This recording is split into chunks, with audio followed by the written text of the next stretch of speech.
رسول اکرم صلی اللہ علیہ وسلم کا فرمان میت کو غسل دینے کی فضیلت۔ صحابی رسول سیدنا معاویہ بن خطیج رضی اللہ تعالیٰ عنہ کہتے ہیں، جو شخص میت کو غسل اور کفن دے پھر اس کے ساتھ جائے اور اس کے دفن کا اہتمام کرے تو بخشایا واپس آ گیا۔ امام احمد رحمہ اللہ نے کہا، یہ مرفوع نہیں ہے۔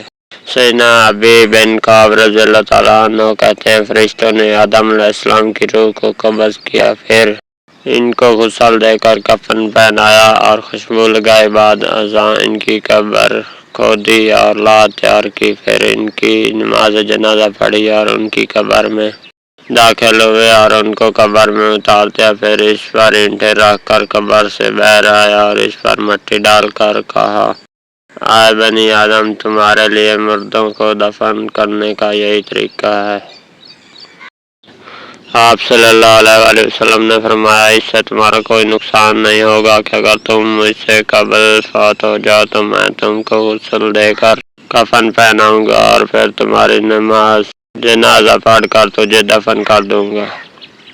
سیدہ عائشہ رضی اللہ تعالی عنہا سے روایت ہے کہ رسول اللہ صلی اللہ علیہ وسلم نے فرمایا، جو شخص میت کو غسل دے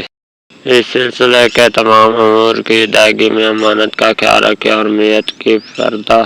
والی اور ناپسندیدہ چیزوں کا افشا نہ کرے تو وہ اپنے گناہوں سے اس دن کی طرح پاک ہو جاتا ہے جس دن اس کی ماں نے اس کو جنم دیا تھا۔ پھر آپ صلی اللہ علیہ وسلم نے فرمایا، میت کا قریبی رشتہ دار اس کے امور کا ذمہ دار بنے بشرطے کہ اس سے ان امور کا علم ہو، وگرنہ جس کو تم تقوی اور امانت والا سمجھو اس کو یہ ذمہ داری سونپ دو۔